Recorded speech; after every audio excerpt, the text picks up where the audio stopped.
Hello and welcome friends, टेक्विप channel में आप सभी का स्वागत है।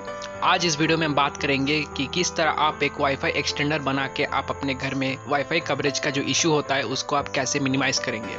तो चलिए वीडियो को शुरू करते हैं।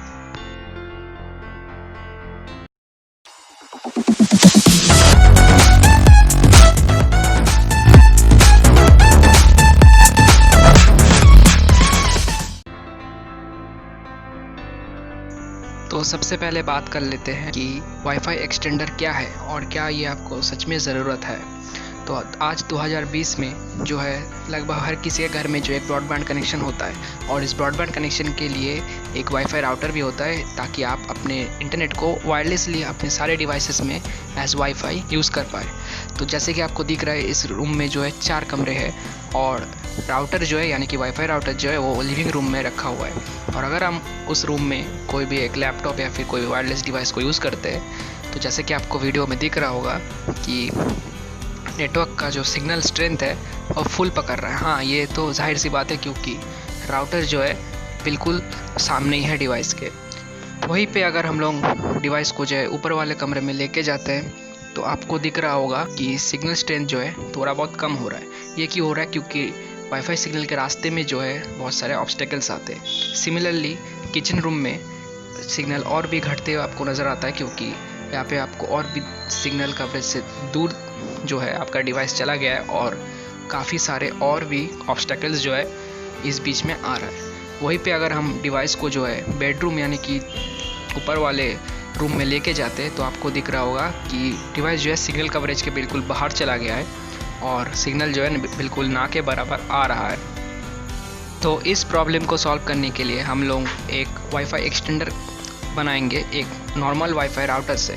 तो इसको जो है हम लोग बना के किचन रूम में रख देंगे क्योंकि वो जो है पहले वाले राउटर से बहुत ही पास में होगा और वो अपना खुद का जो एक स्ट्रॉन्ग नेटवर्क भी यहाँ से पूरे घर में ट्रांसमिट करेगा, जिसके लिए हम चाहे किसी भी रूम में क्यों ना बैठे हो अपने डिवाइस में फुल जो है नेटवर्क और इंटरनेट स्पीड का जो है फ़ायदा उठा पाएंगे। तो ये था बेसिक सा एक्सटेंडर का एग्जाम्पल। तो चलिए अभी इसको बनाना स्टार्ट करते हैं। तो इस वाईफाई एक्सटेंडर को बनाने के लिए मैं अपने घर में पड़ा हुआ एक TP-Link का जो है राउटर है जो कि एक्स्ट्रा पड़ा हुआ था, तो उसको मैं जो है इस्तेमाल करने वाला हूँ। तो सबसे पहले जो है राउटर को पावर कर लीजिए और उसके बाद राउटर को जो है रीसेट कर लीजिए।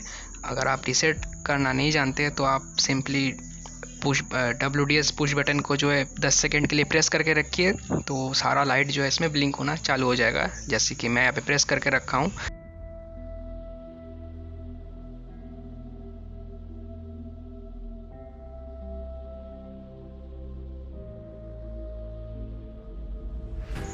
तो देखिए लाइट जो है यहाँ पे सब ब्लिंक कर चुका है।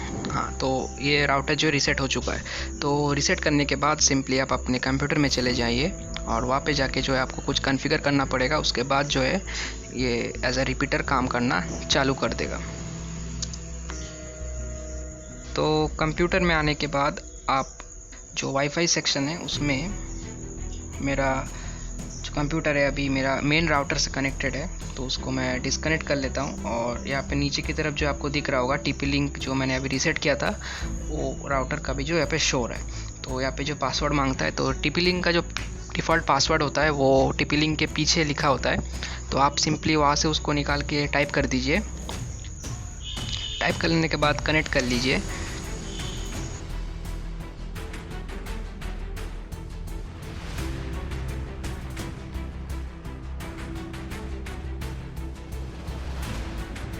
तो जैसे ही ये कनेक्ट हो जाता है देखिए यहाँ पे नो इंटरनेट दिखा रहा है क्योंकि अभी तक हम लोगों ने इसका सेटअप किया नहीं है।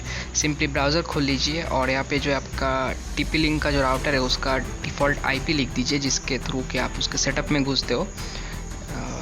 या फिर आप अगर आपका TP-Link का वाईफाई है तो आप TP-Link wifi.net सर्च करके भी जो है वहाँ पे पेज पे जा सकते हैं।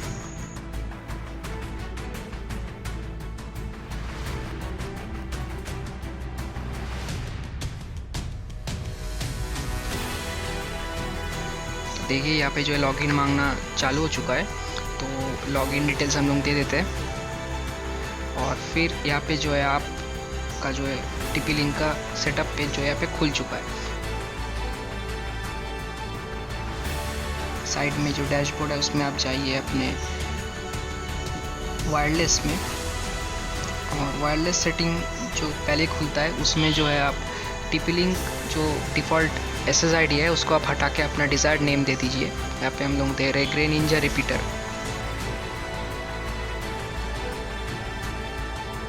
फिर चैनल में जो है आप अपना ट्रांसमिट चैनल ढूंढ के चैनल दे दीजिए सही सा, जो आपका मेन राउटर चैनल जो है ट्रांसमिट करता है उसको जो है आप चूज़ कर लीजिए लिस्ट से।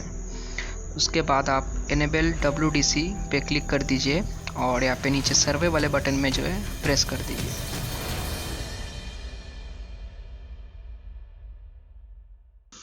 तो ये सर्वे वाले बटन में प्रेस करते ही जो है आपका आसपास में जितने भी वाईफाई नेटवर्क्स हैं वो सब एक लिस्ट होके जो है यहाँ पे शो होना चालू हो जाएगा। देखिए तो यहाँ पे जो है सारे यहाँ पे नेटवर्क्स आने लग गया है। तो मेरा जो है ग्रे निंजा 2.4 गीगाहर्ट्ज़ जो है नेटवर्क उसमें मैं कनेक्ट करने वाला हूँ, तो उसको कनेक्ट करवा दीजिए। और फिर सिक्योरिटी में जो है आप लास्ट वाला ऑप्शन चूज़ कर लीजिए और पासवर्ड डाल दीजिए।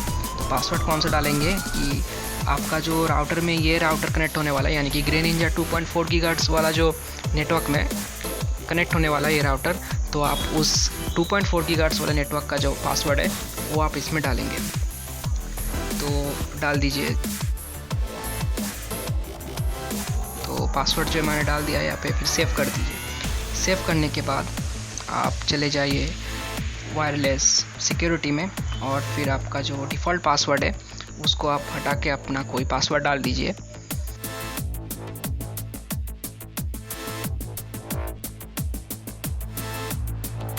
तो पासवर्ड डालने के बाद सेव कर दीजिए। तो राउटर जो है बार बार रिबूट मांगेगा, लेकिन हम एक बार में ही रिबूट करेंगे ताकि बार बार रिबूट करने की प्रॉब्लम ना हो। फिर आप DHCP में आ जाइए और यहाँ पे DHCP सर्वर जो है डिसेबल कर दीजिए। उसके बाद जो है आप अपना राउटर को रिबूट कर दीजिए और वेट कीजिए जब तक ये रिबूट होकर नहीं आ जाता है।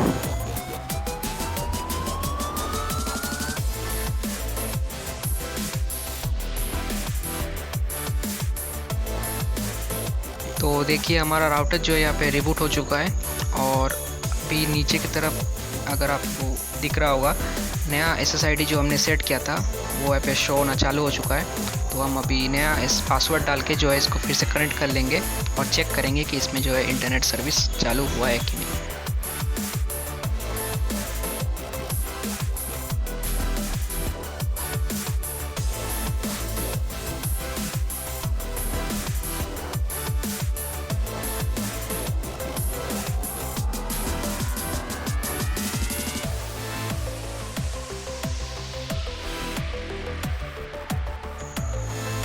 तो देखिए वाईफाई जो है कनेक्ट हो चुका है, लेकिन यहाँ पे अभी भी नो इंटरनेट जो है दिखा रहा है। कोई बात नहीं, आप ज़रा वेट कीजिए क्योंकि ये राउटर जो है उस राउटर से कनेक्ट होने में थोड़ा बहुत टाइम लेगा।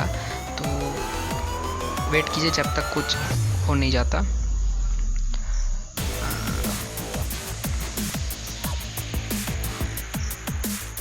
देखिए अभी जो है हमारा वाईफाई जो है कनेक्ट हो चुका है, यानी कि इंटरनेट जो है सर्विस ऑन हो चुका है। तो उसके लिए जो है देखिए यहाँ पे जो है कनेक्टेड दिखा रहा है अभी। तो हम लोग आपको ब्राउज करके भी दिखा देते हैं कि इंटरनेट जो है चल रहा है। तो ब्राउज़र खोल लीजिए और मैं स्पीड टेस्ट करके आपको दिखा देता हूँ। देखिए मेरा ग्रे निंजा रिपीटर में ही जो है कनेक्टेड है, हमने कोई भी नेटवर्क का चेंज वगैरह किया नहीं है।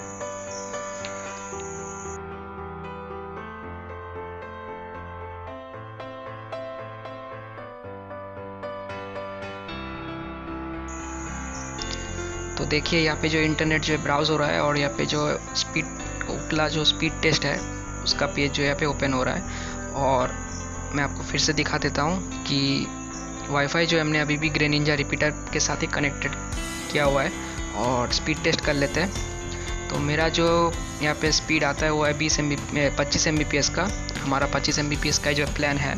तो देखिए यहाँ पे जो है लगभग 25 Mbps का आसपास ही जो है आपको स्पीड यहाँ पे मिल जा रहा है। हालांकि राउटर जो है मेरे इस राउटर से काफ़ी दूर है, लेकिन फिर भी जो है यहाँ पे इंटरनेट का स्पीड जो है हमको ठीक ठाक ही मिल रहा है। अपलोड भी ठीक ही है।